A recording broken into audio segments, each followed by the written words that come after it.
ప్రత్యేక బడ్జెట్ కేటాయించిన అంగన్వాడీ కేంద్రాలను బలోపేతం చేసేలా కేంద్ర రాష్ట్ర ప్రభుత్వాలు చర్యలు తీసుకోవాలని, సెంటర్లను ఎత్తివేసే కుట్రను మానుకోవాలని కోరుతూ సిఐటియు అనుబంధ anganwadi workers and welfare union ఆధ్వర్యంలో చేపట్టిన ఆందోళన రెండో రోజు సాగింది.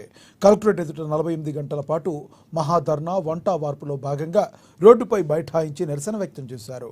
ప్రభుత్వాలకు వ్యతిరేకంగా నినాదాలతో హోరెత్తిచ్చారు. అంగన్వాడీ యూనియన్ రాష్ట్ర నాయకురాలు సునీత ఆధ్వర్యంలో జరిగిన ఈ ధర్నాకు సిఐటియు జిల్లా అధ్యక్ష, ప్రధాన కార్యదర్శులు వజ్జ ఆసన్న, అన్నమల్ల కిరణ్, ఉపాధ్యక్షులు లింగాల చిన్నప్ప మద్దతు పలికారు. అంగన్వాడీ సెంటర్లను ఎత్తివేసే కుట్రలో భాగంగానే పీఎం శ్రీ పాఠశాలలకు ప్రభుత్వం శ్రీకారం చుట్టుతున్నాయని అన్నారు. ఈ చర్యను ఖండిస్తున్నామని, ఐసీడీఎస్ను నిర్వీర్యం చేసే ఆలోచన మానుకోవాలని ఆయన హితవు పలికారు. అంగన్వాడీలకు ప్రతి నెల 1న వేతనాలు అందేలా చూడాలని ప్రభుత్వాలను కోరారు.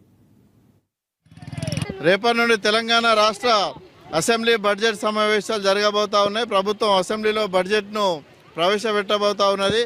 ఈ బడ్జెట్ సమావేశాల్లో అంగన్వాడీల ప్రస్తావన, ఐసీడీఎస్ ప్రస్తావన ఉండాలని చెప్పేసి CITU anganwadi helpers and teachers union ఆధ్వర్యంలో నిన్న ఈరోజు 48 గంటల పాటు జిల్లా కలెక్టర్ కార్యాలయాల ముందు మహాధర్నా కార్యక్రమాలు, వంట వార్పులు చేసి అంగన్వాడీ టీచర్లు, హెల్పర్లు అందరూ అక్కడనే బస చేసిన పరిస్థితి ఉన్నది.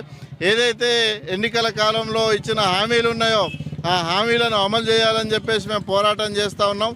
మరోవైపు మేము అధికారంలోకి వచ్చిన వెంటనే అంగన్వాడీల సమస్యలు పరిష్కరిస్తామని చెప్పేసి ఆనాడు ఇదే కాంగ్రెస్ ప్రభుత్వంలో ఉన్న నాయకత్వం ఆ రోజు అంగన్వాడీల సమ్మెటెంట్ల దగ్గరకు వచ్చి హామీలు ఇచ్చిన పరిస్థితి ఉన్నది.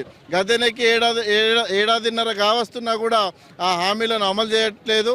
పైగా కేంద్ర ప్రభుత్వం కొత్తగా పీఎం శ్రీ అనే పథకాన్ని తీసుకొచ్చి ఉన్న అంగన్వాడీ వ్యవస్థను మొత్తం నిర్వీర్యం చేసి విద్యా వ్యవస్థలో అంతర్భాగం చేసే విధంగా విధానాలను రూపొందిస్తూ ఉన్నది. నూతన జాతీయ విద్యా విధానాన్ని తీసుకొచ్చింది. ప్రతి ఏడు ఐసీడీ